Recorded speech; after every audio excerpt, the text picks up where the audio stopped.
Hello, everybody. It's Cody at Cody's Reading Time. Today I'm going to be reading another story out of the Grimm Brothers collection of fairy tales.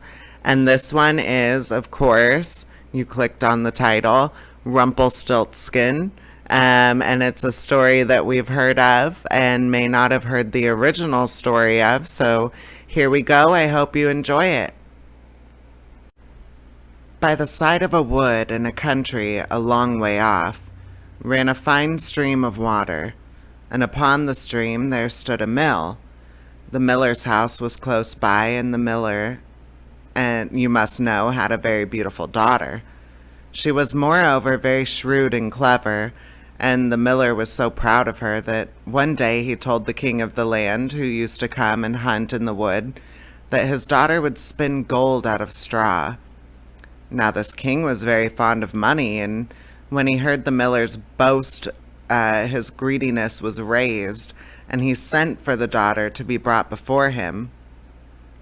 Then he led her to a chamber in the palace where there was a great heap of straw, and gave her a spinning wheel, and said, "All this must be spun into gold before morning, as you love your life." It was in vain that the poor maiden said that it was only a silly boast of her father, for that she could do no such thing as spin straw into gold. The chamber door was locked, and she was left alone.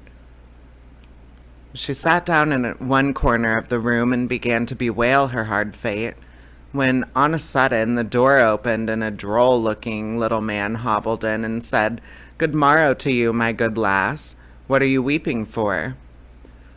"Alas," said she, "I must spin this straw into gold, and I know not how." "What will you give me," said the hobgoblin, "to do it for you?" "My necklace," replied the maiden. He took her at her word, and sat himself down to the wheel, and whistled and sang, round about, lo and behold, reel away, straw into gold." And round the wheel went merrily. The work was quickly done, and the straw was all spun into gold. When the king came and saw this, he was greatly astonished and pleased, but his heart grew still more greedy of gain, and he shut up the poor miller's daughter again with a fresh task. Then she knew not what to do, and sat down once more to weep. But the dwarf soon opened the door and said, "What will you give me to do your task?" "The ring on my finger," said she. So her little friend took the ring and began to work at the wheel again, and whistled and sang, round about, lo and behold, reel away, straw into gold," till long before morning all was done again.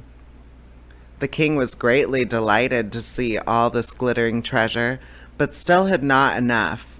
So he took the miller's daughter to yet a larger heap, and said, "All this must be spun tonight, and if it is, you shall be my queen." As soon as she was alone, that dwarf came in and said, "What will you give me to spin gold for you this third time?" "I have nothing left," said she. "Then say you will give me," said the little man, "the first little child that you may have when you are queen." "That may never be," thought the miller's daughter, and as she knew no other way to get her task done, she said she would do what he asked. Round went the wheel again to the old song, and the mannikin once more spun the heap into gold. The king came in the morning, and finding all he wanted, was forced to keep his word, so he married the miller's daughter, and she really became queen. At the birth of her first little child she was very glad, and forgot the dwarf and what she had said. But one day he came into her room where she was sitting playing with her baby, and put her mind of it.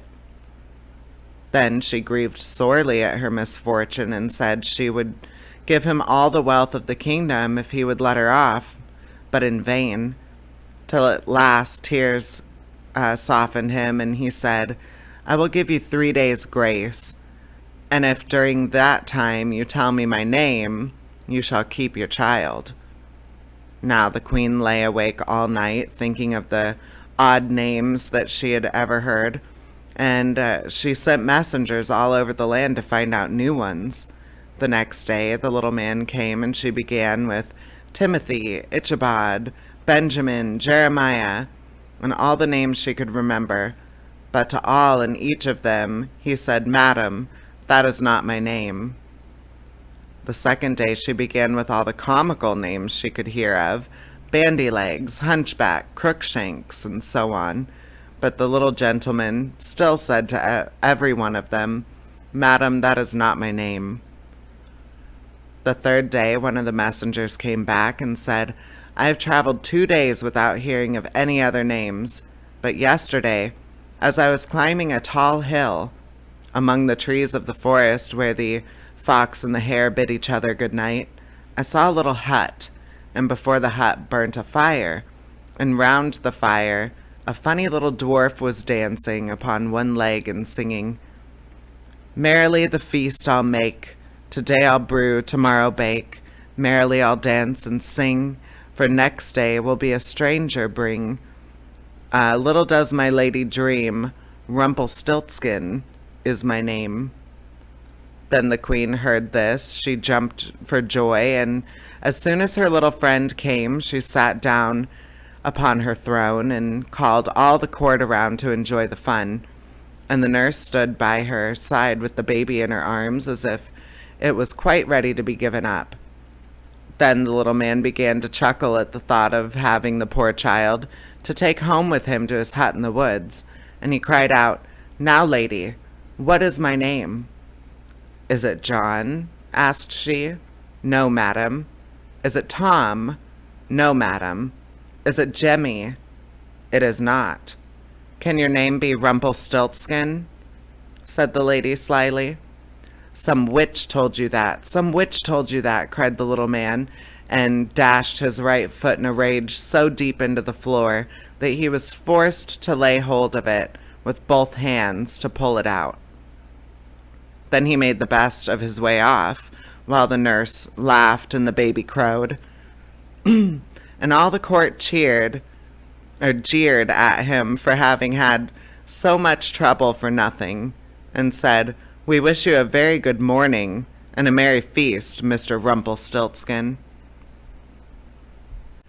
And that is the end of that story. I hope you enjoyed it. Check out all of my other daily content that I post on my channel. And if you want to, you can subscribe. You'll be able to find all of my content a lot easier. And it gives others an opportunity to find this channel as well. All right. Take care, everybody. Bye-bye.